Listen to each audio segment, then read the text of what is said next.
Welcome to the 5-Minute Biographies podcast, where every week we tell you interesting things about interesting people in about 5 minutes.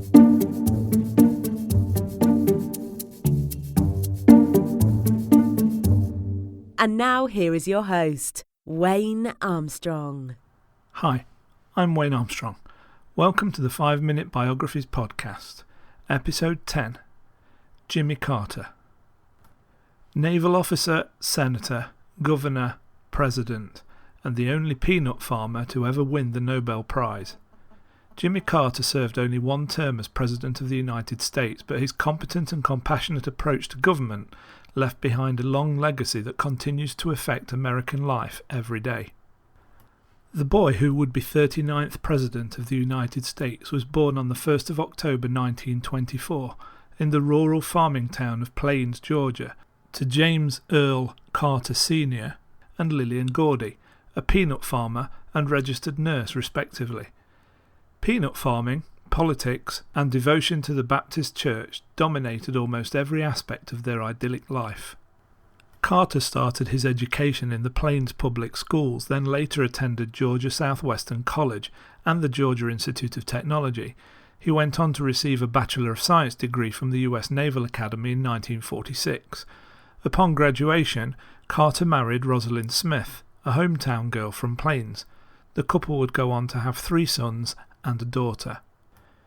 During his time in the Navy, Carter was a submariner, rising to the rank of lieutenant as he served in both the Atlantic and Pacific fleets. Handpicked by Admiral Hyman Rickover for the nuclear submarine program, Carter was assigned to Schenectady, New York, to further his education with graduate work at Union College in reactor technology and nuclear physics. After 7 years' service in the Navy, Carter requested commission when his father died in 1953. He and Rosalind returned home to Georgia, and Carter took over the family business and the family peanut farm. Back home, Carter quickly became a pillar of the community and took up leadership roles in county boards supervising education, hospitals, and the library.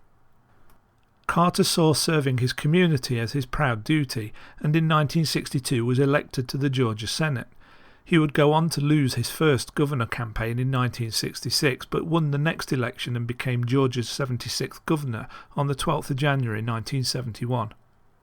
A part of a new breed of southern governors, Carter drew attention and ire by emphasizing ecology, governmental efficiency, and the destruction of racial barriers.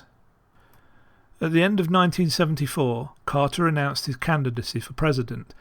Carter's great aspiration was to make the government competent and compassionate in response to the needs and expectations of the American people.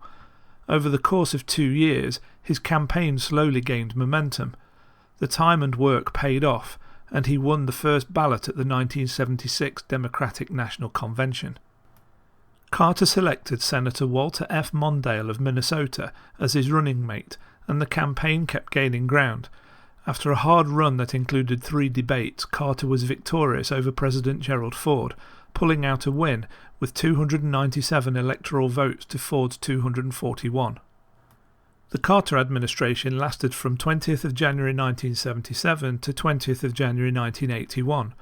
His foreign and domestic achievements were notable and something to be proud of, but it was an era defined by rising energy costs, mounting inflation, and tension at home and abroad. The farmer in Carter came out as he rolled up his sleeves and went to work combating inflation and unemployment. He sought to deal with the energy shortage by establishing a national energy policy and deregulating domestic petroleum prices to stimulate production. He prompted federal efficiency through civil service reform and proceeded to deregulate the trucking and airline industries. Carter also strove to improve the environment. His expansion of the national park system included the Alaska National Interest Conservation Act that led to the protection of 103 million acres of Alaskan land. In an effort to increase human and social services, Carter created the Department of Education. He also appointed record numbers of women, blacks, and Hispanics to government jobs at every level possible. Carter's foreign policy track record was also unique. Though he helped to bring peace between Egypt and Israel through the Camp David Agreement of 1978, the Soviet Union and some other nations were less open to his interest in human rights. However, he did succeed in ratifying the Panama Canal Treaties, and he established full diplomatic relations with the People's Republic of China. The Soviet Union was also swayed into signing the SALT II Treaty on nuclear limitation. News of US Embassy staff taken hostage in Iran dominated the news during the last 14 months of Carter's term. Coupled with continuing inflation, the holding of the American captives was a major reason for Carter's loss in the 1980 election. Undeterred by his loss of title, Carter continued to be involved in negotiations to free the hostages. The 52 American hostages were finally released by Iran the same day Carter left office. After leaving office, Carter became University Distinguished Professor at Emory University in Atlanta, Georgia, and founded the Carter Center. With direct leadership and involvement from Carter, the non-partisan and non-profit Carter Center was designed to address national and international issues of public policy.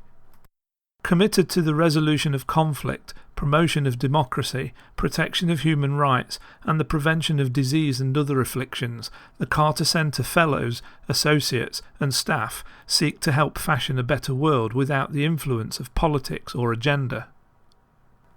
For his tireless efforts in the pursuit of peace and democracy, Carter was awarded the Presidential Medal of Freedom in 1999, and in 2002 became the only peanut farmer to ever receive a Nobel Peace Prize. I hope you enjoyed that episode of 5-Minute Biographies. If you'd like to see a transcript of the show, head on over to the 5-Minute Biographies website at www.5minutebiographies.com/episode 10. If you'd like to make a suggestion for a future biography, then please use the Suggest a Biography form on the site, and if you get a spare few minutes, it would be really great if you'd leave me an honest review on iTunes, and if you don't want to miss any future episodes, why not subscribe while you're there? You can also follow us on Facebook at facebook.com/5minutebiographies and Twitter at twitter.com/5minutebios. We've also now created a YouTube channel where we'll be presenting a selection of the podcasts in video format with lots of images to go with the words. The first one is live now, and you can find it simply by going to www.5minutebiographies.com/YouTube.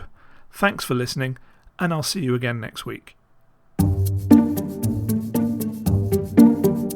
Thanks for listening to the 5-Minute Biographies podcast at www.5minutebiographies.com.